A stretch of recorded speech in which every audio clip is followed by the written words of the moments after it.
जय गुरु जी, शुक्राना गुरु जी। कैसे हैं आप सब? गुरु जी सब पे कृपा बनाए रखे, अपना प्यार सबको दर्शाते रहें। आज मैं अपने जीवन में जो ऐसी घटना हमारे घर में हुई उसके बारे में सबसे ये सत्संग शेयर करने जा रही हूँ, जो गुरु जी ने लाइफ ब्लेस करी। मेरी मदर इन लॉ की डेथ होने के बाद दोबारा वो ज़िंदा हुई। तो ये बहुत बहुत इम्पॉर्टेंट सत्संग है, बहुत ध्यान से सुनिएगा कि गुरु जी की शक्ति, गुरु जी की भक्ति, गुरु जी का विश्वास, अगर हम गुरु पे विश्वास रखें तो गुरु जी पता नहीं क्या से क्या कर सकते हैं। मैं आपको इस यात्रा में सारा बताना शुरू कर रही हूँ, जिसमें आज से 3 साल पहले मेरी मदर इन लॉ, उनको शुगर की भी प्रॉब्लम, बीपी की भी प्रॉब्लम, हार्ट की भी प्रॉब्लम, उनको यूटीआई की भी प्रॉब्लम। तो उन अचानक अपने रूम में बैठी हुई थी, तो उन्होंने बोला कि मैं तो खड़ी ही नहीं हो पा रही, मैं वॉशरूम ही नहीं जा पा रही। तो मैंने उनका हाथ पकड़ा, मैंने कहा चलो माता जी मैं आपको लेके चलती हूँ। और टॉयलेट उनके वॉशरूम उनके रूम के अंदर ही बना हुआ है, तो उनका एक कदम भी आगे नहीं बढ़ रहा था। तो इमीडिएटली हमने अपने फैमिली डॉक्टर को फ़ोन किया और उन्होंने बोला कि इनको आप अभी के अभी इमरजेंसी में लेकर आइए। तो हमने एम्बुलेंस बुक करी, क्योंकि वो हिल ही नहीं पा रही हैं तो वो सीढ़ी क्या उतरेंगी 3rd फ्लोर से। तो हम जब गए, उनके सारे टेस्ट हुए, उनको आईसीयू में डाला और ये बोला गया कि अभी कोई इनको ऐसे कोरोना जैसा सिम्टम नहीं लग रहा, कुछ नहीं लग रहा। कोरोना का टेस्ट नेगेटिव था और उसी दौरान डॉक्टर ने इनकी सारी रिपोर्ट्स निकाल ली और बोले कि इनकी हालत बहुत क्रिटिकल है, इनको हो सकता है वेंटिलेटर पे डालना पड़े, ये बहुत बहुत सीरियस है। तो हमने गुरुजी की अरदास लगाई कि गुरुजी आपका दिन रात माता जी नाम लेती हैं, नित्य चलता है घर में, तो आपने जैसे आपकी इच्छा हो वैसे ही करना। उन्होंने कभी किसी का बुरा नहीं किया। तो हम लोग घर आ गए, आईसीयू में बाहर नहीं बैठने देते। मेरे हस्बैंड ने सारा बिलिंग वगैरह करा के हम लोग फिर घर आ गए। 2-3 घंटे में फिर डॉक्टर का कॉल आया कि इनके अंदर पूरा का पूरा इन्फेक्शन फैल चुका है, जो कि पता नहीं कितने 1000 पस सेल्स बढ़ चुके हैं, जो डेंजर लेवल से बहुत ऊपर हैं। तो इनकी लाइफ में सिर्फ 2 या 4 घंटे रह गए। ये बात सुनते ही हमारे पैरों तले ज़मीन निकल गई। मेरे हस्बैंड ने तो रोना ही शुरू कर दिया, क्योंकि हमारे फैमिली डॉक्टर थे। फिर हमने पापा की बात करवाई फ़ोन पे, क्योंकि पापा के बहुत बेस्ट फ्रेंड हैं, डॉक्टर बीबी मित्तल हैं जयपुर गोल्डन में।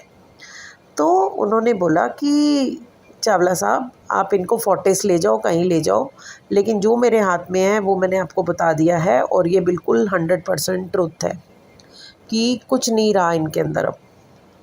और सारी मशीन्स भी सब जो जो जवाब दे रही हैं, मैं आपको बता रहा हूँ कि मेडिकेशंस भी काम करनी बंद कर दी हैं।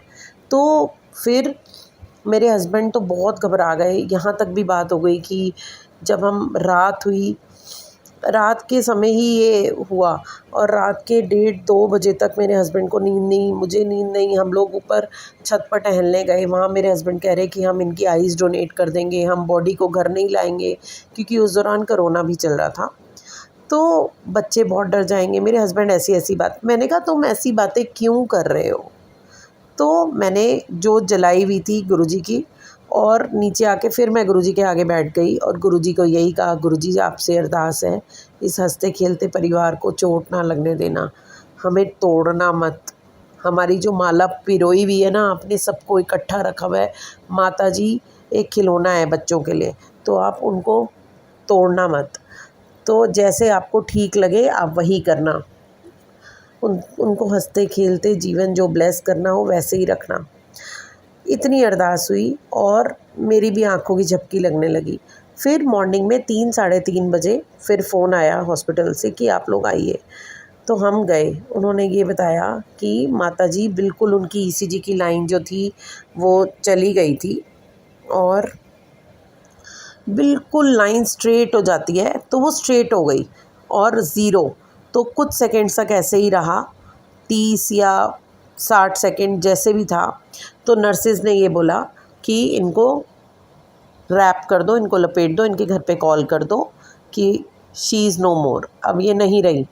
तो एक बस ये कहते ही एकदम झटके से माताजी ने आँख खोली और बैठ गई उठकर, और नर्सेस को बोलने लगी, तुम्हारा दिमाग ख़राब हो गया है, मेरे बेटा बहू को बुलाओ, मैं बिल्कुल ठीक हूँ। इस तरीके से उन्होंने कहा। तो सिस्टर्स हैरान हो गई कि एक मरा हुआ बंदा कैसे ज़िंदा हो सकता है, कि लगभग 1 मिनट तक उनकी बंद है, पूरी धड़कन बंद है, पूरी ईसीजी लाइन स्ट्रेट आ चुकी है। डॉक्टर्स ने डिक्लेयर कर दिया, डॉक्टर्स ने बोल दिया कि नहीं, कुछ नहीं है। तो बहुत बड़ा करिश्मा था, हमें बुलाया गया और बिना पंपिंग के वो अपने आप उठी हैं। बहुत बड़ी बात है हमारे जीवन में कि उनको गुरुजी ने लाइफ ब्लेस करी और मरते हुए इंसान को मुंह के मौत से निकाल लिया।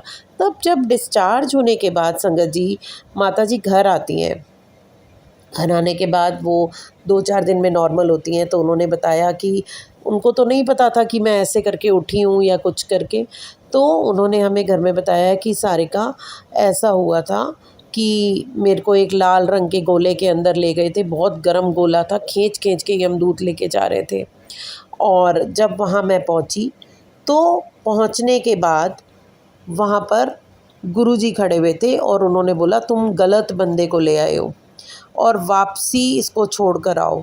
तो मुझे फिर वापस बहुत प्यार से उन्होंने मेरे बेड पर लिटा दिया लाकर, नहीं तो मैं पूरा ऊपर घूम कर आई हूँ। तो ज़िंदा रहते हुए आप अगर स्वर्ग के दर्शन करके आ जाओ, तो ये एक बहुत ही बड़ा करिश्मा हुआ। और माताजी ने जब बताया तो हमारे तो रोंगटे खड़े होते जा रहे थे कि आप क्या बोल रहे हो। कहती हैं बिल्कुल खींच-खींच के लेकर के जा रहे थे, और आज हमारी माताजी बिल्कुल स्वस्थ हैं, चलती हैं, फिरती हैं, किचन में भी काम करती हैं, पूरा एक्टिव रहती हैं, अपने कपड़े भी खुद सूखने डालती हैं। तो गुरुजी की मेहरबानी है कि जिस तरीके से उन्होंने उनको ढाला, ऐसे ही गुरुजी सबको ब्लेस करें, और सबके लिए जो गुरुजी ने ठीक सोच रखा होता है वही करते हैं। हमारे या आपके कहने से सृष्टि नहीं चलती, सृष्टि के रचता तो गुरुजी ही हैं। तो जैसे वो कहते हैं वैसे ही हमें माननी चाहिए, और गुरुजी का हर वचन, हर नियम फॉलो करें, डिसिप्लिन में आप सत्संग करें, आप उनकी जोत जलाएं। गुरुजी से जो आप सच्चे मन से मांगोगे वो आपको मिलता ही रहेगा। कई बार ऐसे होता है कि हम जीवन में आगे बढ़ना चाहते हैं, लेकिन हमें बढ़ने नहीं देते हैं लोग। तो बथेरी चीज़ें ऐसी होती हैं। अब जैसे मैं सत्संग शेयरिंग ही कर रही हूँ, इसको मैं इसलिए डाल रही हूँ कि लोग बिल्कुल विश्वास, जो आजकल नए भी जुड़ रहे हैं, वो सुन के ही लोगों के एकदम ऐसे हो जाएगा कि हाँ, गुरुजी में कितनी पावर है। जिनको पता ही नहीं है गुरुजी के बारे में, सत्संग शेयर ज़रूर करना चाहिए। जो जो हमारे साथ आज तक हुआ, जो गुरुजी ने हमारी लाइफ में ब्लेसिंग्स दी, जो दिया उसका भी शुक्राना, जो नहीं दिया उसका भी शुक्राना, जो दे के ले लिया उनका भी शुक्राना। मेरे दोनों पेरेंट्स नहीं हैं, मेरी मम्मी की डेथ हुई, उसके 3-4 साल बाद मेरे फादर की डेथ हुई। लेकिन मुझे ये लगता है कि कितना कष्ट पा रही थी मेरी मम्मी, बेड पर हो गई थी, और समय से गुरुजी ने ज़्यादा उनसे सेवा नहीं ली। मेरे भैया भाभी पापा थे, तो गुरुजी ने उनको अपने पास बुला लिया। मेरी मम्मी बहुत ऐसे फूलों की तरह गई, पता भी नहीं चला। और मेरे पिताजी जो हैं हमारे साथ बहुत अच्छा टाइम स्पेंड करके गए। मेरे दोनों बच्चे थे हमारे पास, और उनके साथ खूब एंजॉय करते हुए। तो गुरुजी ऐसे ही सबको ब्लेस करें, सबकी सुने और वही करें जो हमारे जीवन में ठीक समझते हैं। बस हमें विश्वास और अपनी जो डोरी है गुरुजी पे सौंप देनी चाहिए। तो अनंतम शुक्राना गुरुजी, ऐसे ही सबकी लाइफ को ब्लेस करते रहना। जय गुरुजी, शुक्राना गुरुजी। ऐसे ही प्यार भरा प्यार सबको देते रहना, सबकी ज़िंदगी फूलों से भर देना। और हमें कभी भी कांटा चुभे भी तब भी आपने ही संभालना है। आप ही हमारे माता, आप ही हमारे पिता, आप ही हमारे भाई हो, आपने ही हमारे परिवार को चलाना है आगे गुरुजी। अनंतम शुक्राना है आपका। जितना शुक्राना करें उतना कम है गुरुजी। जितना हम हर दिन, हर पल, हर सांस में, जो सांस आ रही है उसका भी शुक्राना करते रहें। जितना आपने दिया उसका शुक्राना। जय गुरुजी, शुक्राना गुरुजी।